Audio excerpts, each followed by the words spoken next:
Bonjour à tous, bienvenue une nouvelle fois sur une émission de Village Semences. Nous allons parler aujourd'hui du bio, tout le monde en parle, on se pose beaucoup de questions et pour en parler, j'ai le plaisir d'accueillir en plateau Elena Panicki. Bonjour, vous êtes chef d'unité adjoint bio à la DG Agri, à la Commission européenne. Vous êtes une des mieux placées pour nous en parler.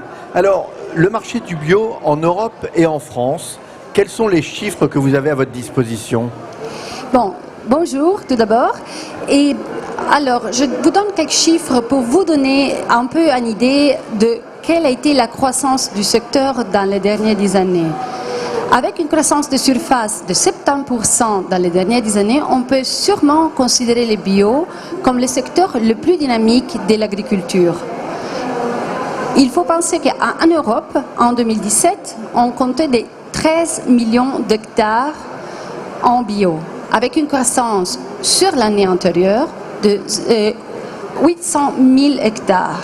Donc, seulement dans une année, on a mis en cultivation du bio 800 000 nouveaux hectares. Le bio, qui était un secteur tout à fait de niche il y a déjà quelques années, maintenant, ça arrive à occuper les 7,2% de la surface agricole utilisée en Europe. Et la France, dans tout ça, joue un rôle prédominant avec 1,7 million d'hectares dédiés au bio, qui correspondent aux 13% de la superficie agricole utilisable française. Elle est troisième player du secteur bio après l'Espagne et la France. À niveau du marché, il vaut aussi la peine ajouter quelques chiffres parce que c'est un secteur que c'était tout à fait des niches au début des années 2000 et maintenant ça vaut 34 milliards d'euros.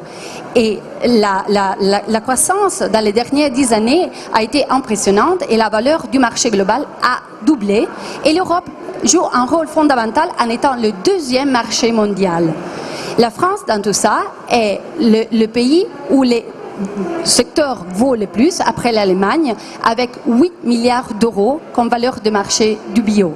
Alors, tout ça, ce sont des chiffres qui nous font un peu tourner la tête, c'est assez incroyable. Au début, on croyait que c'était qu'une tendance marketing, mais en fait, vous êtes là en train de nous dire que non, c'est vraiment un produit qui est installé. Oui, bien sûr. C'est un produit qui a une forte croissance avec un fort intérêt pour part des producteurs et en même temps, bien sûr, pour la part des consommateurs qui sont ceux qui sont intéressés à acheter les produits bio. Alors, j'ai une question complémentaire par rapport à ça, à cette évolution du marché. On parle de familial, on parle d'intensif. Quelle est la répartition? Comment ça se passe? Parce qu'au début, le bio, on croyait que c'était quelques agriculteurs dans un coin qui faisaient ça près de chez eux. Bien sûr, c'est un secteur qui est parti dans les années 90 avec une structure plutôt familiale. Disons, c'était, et surtout même si on pense l'agriculture, les réglementations européennes étaient conçues juste pour harmoniser les pratiques qui surgeaient ici et là dans tous les États européens. Petit à petit, les secteurs, comme je viens de dire sur les chiffres que je vous ai donnés, a évolué beaucoup. Bon, maintenant, c'est sûr que c'est indéniable que le secteur est contraint par la demande plutôt que par l'offre et que le secteur a été bouleversé par l'entrée dans le scénario des grosses chaînes de supermarchés et aussi de l'intérêt que l'industrie agroalimentaire a montré vis-à-vis le secteur.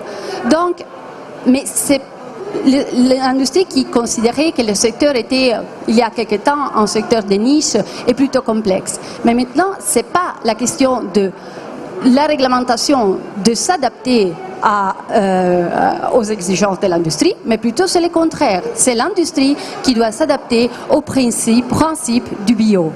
Donc, en quoi aujourd'hui le bio devient un élément essentiel auprès de la Commission européenne? Comment est-ce que vous regardez? Quel est votre regard à ce sujet? Bon, bien sûr, comme je viens de dire, tout au début, c'était, disons, plutôt une politique qui est née pour uniformer les différentes législations nationales qui s'est développée dans toute l'Europe. Après, tout ça a pris un sens, est devenu une politique environnementale dans un sens plus ample. Il faut dire que l'agriculture bio est une modalité, une mode de gestion agricole et de production agroalimentaire qui tient en compte de de pratiques de plus hautes pratiques environnementales, des hautes degrés de biodiversité, de respect du bien-être animal et de la conservation des ressources naturelles. On reviendra justement sur cette notion de biodiversité et d'environnement. Absolument. Oui. Disons que la biodiversité, c'est un concept fondamental dans les principes du bio. En fait, si on pense déjà que tous les principes qui sont autour du bio sont, disons, encadrés pour favoriser et renforcer la biodiversité. Par exemple, la rotation des cultures versus une gestion plutôt intensive monoculturelle ou les désherbages avec des techniques mécaniques plutôt que l'utilisation de produits chimiques. Tout ça permet la conservation d'une haute biodiversité, soit dans les sols ainsi que dans tous les champs. Alors quels sont les enjeux, les défis aujourd'hui pour la Commission européenne? Vous voyez que le marché est en forte progression, il y a une demande qui est extrêmement importante. Comment est-ce que vous envisagez de gérer ce paradigme, ce nouveau changement? Bon, comme vous avez un peu dit avant, les enjeux, les défis, la forte croissance est sûrement un enjeu et un défi pour le secteur, mais aussi, n'oublions pas, une forte opportunité. Mais tout ça, de toute façon, c'est tout à fait légitime que cette forte croissance engendre quelques perplexités, surtout sur les risques qui peuvent découler de cette croissance rapide. Surtout, comme vous venez de rappeler, la question de l'industrialisation du bio qui a fait matière d'un fort débat en France dans les semaines récentes. Bon, les règlements bio qui a été approuvé l'année passée et qui entrera en vigueur en 2021 et toute la législation secondaire qu'on est en train de produire, c'est justement encadré pour permettre que l'agriculteur puisse bénéficier des outils plus clairs, renforcés, avec cette nouvelle législation permet une harmonisation du secteur pour permettre à l'agriculteur de faire face aux défis du futur. Il faut dire aussi que dans tous les débats actuels, même les consommateurs ont été tenus, disons, ou les attentes du consommateur ont été gardées en considération, parce que les consommateurs, disons, c'est un acteur fort fondamental dans tout les scénarios, parce que c'est celui qui est prêt à payer un prix, un premium price pour les produits bio. On arrive justement sur ce volet de l'éducation, de la formation, de l'accompagnement en matière de... Il y a les contrôles aussi. Comment est-ce que vous allez pouvoir harmoniser tous ces éléments? Formation, éducation, les contrôles? Bon, disons que les consommateurs, il est devenu fort conscient et fort attentif à ce qu'il achète. Il est très exigeant et c'est sur les contrôles qui sont la clé pour garder la confiance du consommateur. Les contrôles sont menés à différents niveaux, et les États membres sont responsables des organismes de contrôle qui certifient dans leur territoire. La Commission européenne est responsable des organismes de contrôle pour les produits importés. Il y a tout un programme d'audit qui permet de vérifier les activités de ces organismes de contrôle. Et surtout, il vaut la peine de rappeler qu'en 2017, le système de certification électronique est entré en vigueur. Ça veut dire que des produits qui viennent de pays tiers sont suivis par un certificat électronique qui permet de contrôler la traçabilité de ce produit, vérifier l'intégrité du lot et permettre de fournir aux consommateurs des rassurances à ses attentes. Je pense que c'est extrêmement important ce que vous venez d'évoquer parce qu'aujourd'hui on a eu beaucoup d'éléments marketing qui a donné lieu au développement du bio, mais maintenant cette notion de certification, cette labellisation, c'est ce que la Commission européenne amène en termes de garantie pour la préservation de ce secteur? Bon. Vous connaissez bien le logo bio, la feuille blanche sur un drapeau vert, et ça garantit que le produit a été produit en respectant les principes et les objectifs du règlement bio. Or, nous, on est bien conscient qu'une identité visuelle nationale, c'est très important pour les consommateurs parce que parfois, on se sent plus à l'aise et plus, disons, on reconnaît plus les logos nationaux. C'est pour cette raison qu'on autorise le maintien du logo national avec les logos européens pour faciliter les consommateurs dans son choix et garantir donc la production bio.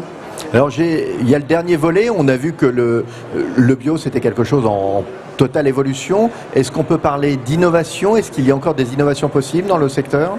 Bien sûr, le bio c'est un secteur tout à fait en forte expansion, c'est un secteur qui est un secteur productif comme les autres, sauf que ça s'appuie sur des principes bien solides, comme j'ai énoncé avant, de respect de la nature, des ressources naturelles, de bien-être animal, etc. Mais il suffit de regarder ce que c'est l'offre dans les rayons des supermarchés pour bien comprendre que le secteur est en forte expansion, même en gamme de produits offerts. Et il ne faut pas oublier que la nouvelle législation européenne permettra aussi d'amplier la gamme, le scope, disons,